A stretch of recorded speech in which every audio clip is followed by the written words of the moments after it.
የአማራን ትግል ለመጥለፍ ከአማራና ከፋኖ በላይ መሆን ይጠይቃል። ከማን ጋር መስራት እንዳለብን መወሰን ያለብን እኛ ነን ሲል የአፋብን ጦር አዛዥ ጀነራል ተፈራ ማሞ ገለጸ። ዝርዝር አለን። አብይ ስልጣን ላይ ከወጣ ጊዜ ጀምሮ የተማረከውና የተደመሰሰው መከላከያ ብዛት ከበርካታ ሀገራት ብሔራዊ ጦር ድምር ይልቃል ሲል የአፋብን ህዝብ ግንኙነት መምሪያ ኃላፊ አርበኛ አስረስ ማረ ገለጸ። እንመለከተዋለን። የኢራኑ መንፈሳዊ መሪ አያቶላህ አሊ ካሜኒ የአሜሪካ ጥቃት ሊፈጸም ይችላል በሚል የቀረበላቸውን የደህንነት ማስጠንቀቂያ ተከትሎ በቴህራን የሚገኝና እጅግ የተወሳሰበ የምድር ውስጥ መሸሸጊያ መግባታቸውን ኢራን ኢንተርናሽናል ዘገበ። ሰላም ጤና ፍቅር የምንመኝላችሁ ውድ የበለስ ሚዲያ ቤተሰቦቻችን እናንተን ይመጥናሉ ብለን ያሰብናቸውን የተመረጡ የጥር 17 ቀን 2018 ዓ.ም የረፋዱን የግንባርና ወቅታዊ መረጃዎችን ወደ እናንተ ይዘን ቀርበናል። ሰናይ ቆይታ። የአማራን ትግል ለመጥለፍ ከአማራና ከፋኖ በላይ መሆን ይጠይቃል። ከማን ጋር መስራት እንዳለብን መወሰን ያለብን እኛ ነን ሲል ጀነራል ተፈራ ማሞ ገለጸ። የአማራ ፋኖ ብሔራዊ ንቅናቄ ጦር አዛዥ ጀነራል ተፈራ ማሞ ከኢትዮ ኒውስ ጋር ያደረገው ቆይታ በለስ ሚዲያ ተመልክቶታል።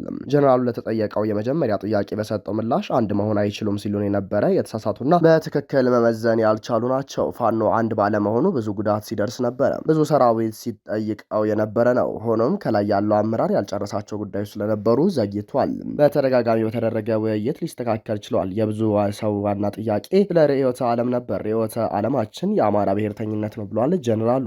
ኢትዮጵያ ላይ ሁሉም የተሰባሰበው በዘሩ ስለሆነ ዋና ጥቃቱም አማራ ላይ ነው። ይህን ጥቃት ደርምሰን የምንጥለው በአማራነት ስንሰባሰብ ነው። ትግሉ የተጀመረው በህዝባዊ ማዕበልና ተቃውሞ በመሆኑ አማራ አይሰባሰብም ቢባል አሁን ተደራጅተናል። ሌላው ፈተና ደግሞ ሰርጎ ገቡ ነው። ይህን ማጥራት ይጠይቃል። እያንዳንዱ በጥልቀት ሰርጎ በመግባት አሸማጋይ ሆኖ ይገኛል። እናም ይህንና የማይመለከተውን ሰርጎ ገብ ሰባብረነዋል። እጁን ቆርጠን ነው ከዚህ የደረስ ነው። ብዙዎች አማርኛ ተናጋሪ ስለሆኑ በቋንቋችን እያወሩ ትግላችንን ይረብሻሉ። ሆኖም አብሮ መስራት የሚፈልግ ለሁሉም የኢትዮጵያ ህዝብ በራችን ክፍት ነው። ከዚያ ውጭ ግን በአማራ ጉዳይ ጣልቃ መግባት አይችልም ነው ያለው ጀነራሉ ስለተመሰረተው ድርጅት ሲናገርም አሁን በተመሰረተው ድርጅት ላይ በክፉ የሚጮሁት አይጠፉም። ዝም እያሉ ይሄዳሉ። ለመበተን በብዙ ነገር ሞክረው ነበር፣ ግን አልሳካ ሲል ጩኸታቸውን ቀጥለዋል።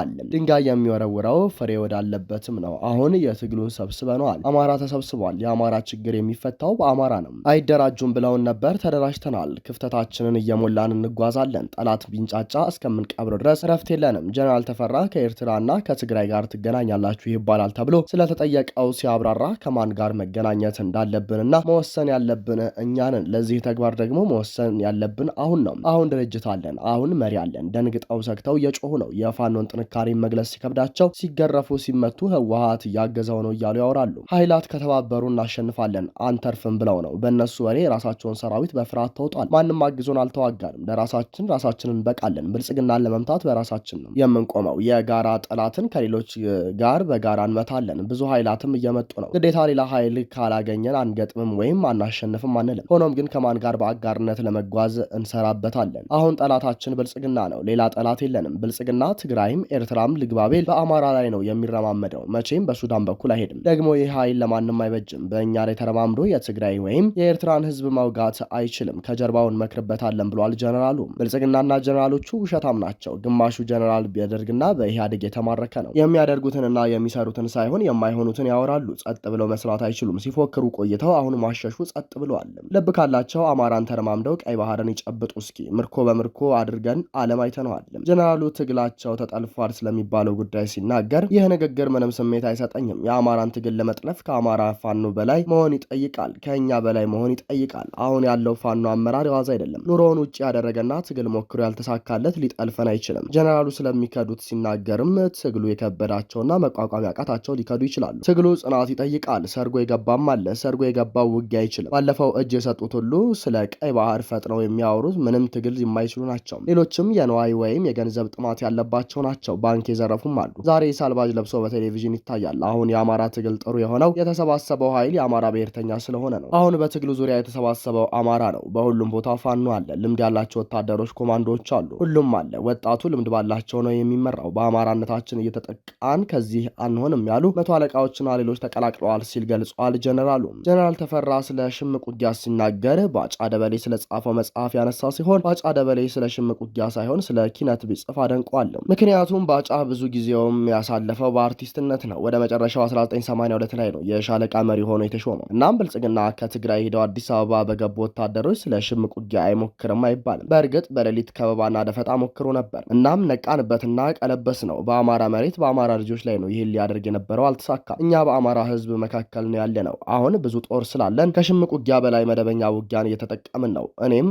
ወደዚህ ትግል ስገባ ሽምቅ ውጊያን አስቤ ነው። ጥቁር ክላሽ የሚያስፈልገው ለጀግናው ፋኖ ነው እንጂ ለምርኮኛ አይደለም ነው ያለው ጀነራል ተፈራ የአማራ ፋኖ ብሔራዊ ንቅናቄ ጦር አዛዥ።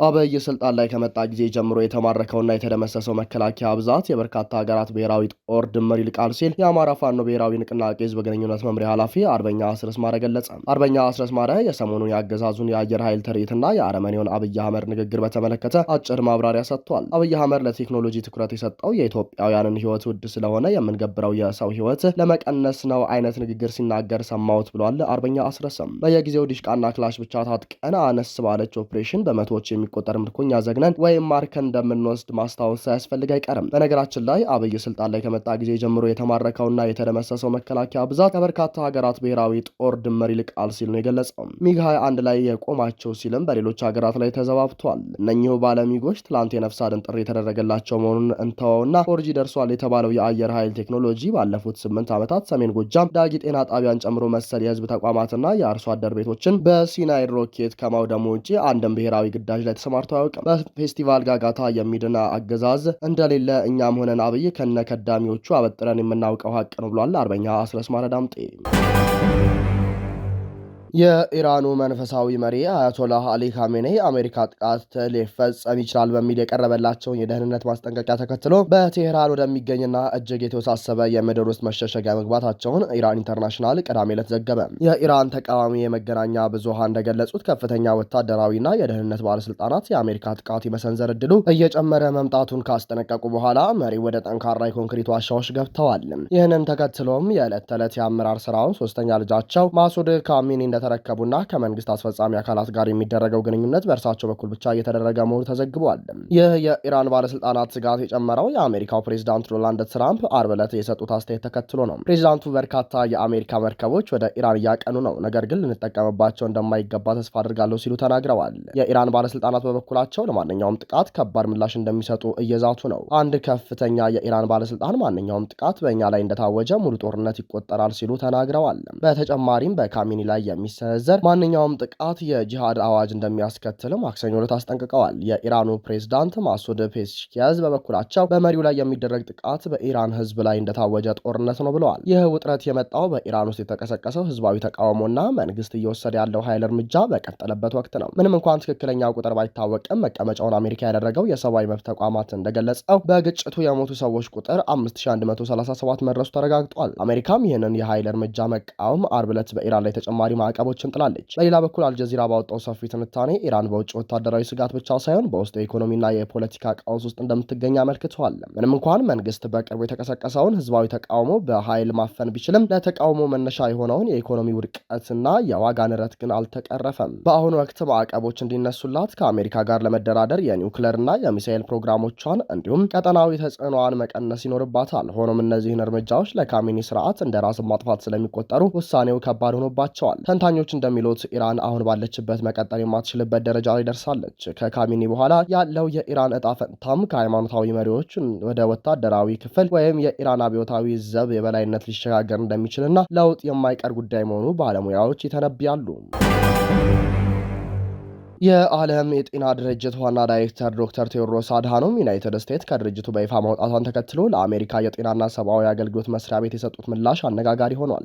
የአሜሪካው የጤና ጸሐፊ ኬኔዲ ሀገራቸው ነጻነቷና ሉዓላዊነቷን ለማስከበር በሚል ምክንያት የዓለም ጤና ድርጅት በይፋ ማውጣቷን በትዊተር ገጻቸው አስታውቀው ነበር። ጸሐፊው አክለውም ይህን እርምጃ የአሜሪካን ሕዝብና ጤና ፖሊሲ መልሶ በአሜሪካ ሕዝብ እጅ ለማድረግ ያለመ ነው ብለዋል። ዶክተር ቴዎድሮስ ለዚህ መግለጫ በሰጡት ምላሽ የአሜሪካ የጤና መስሪያ ቤት ያወጣው መግለጫ ትክክለኛ ያልሆነ መረጃ ይዟል ሲሉ አስተባብለዋል። መቼም ቢሆን ሎክዳውን እንዲደረግ አልመከርንም ያሉት ሲሆን ዋና ዳይሬክተሩ እውነታው ተዛብቷል ባሉት ጉዳይ ላይ ማብራሪያ ሲሰጡ የዓለም ጤና ድርጅት የአፍና አፍንጫ መሸፈኛ፣ አካላዊ ርቀትና ክትባቶችን እንዲጠቀሙ ምክር ሰጥቶ ሊሆን ይችላል። ነገር ግን መንግስታት ማስክን ወይም ክትባትን አስገዳጅ እንዲያደርጉ ምክር አልሰጠንም። እንዲሁም መቼም ቢሆን የንቅናቄ ገደብ ወይም ሎክዳውን እንዲደረግ መክሮ አያውቅም ብለዋል። ዶክተር ቴዎድሮስ አክለውም ድርጅታቸው የኮቪድ-19ን ተለዋዋጭ ሁኔታ መሰረት ያደረገ ቴክኒካዊ ምክርና መመሪያ ብቻ እንደሚሰጥ ጠቁመው እያንዳንዱ ሉዓላዊ መንግስት የራሱን ህዝብ ፍላጎትና ሁኔታ ያገናዘበ የፖሊሲ ውሳኔ በራሱ ጊዜ ሲወስን እንደነበር አስታውቀዋል።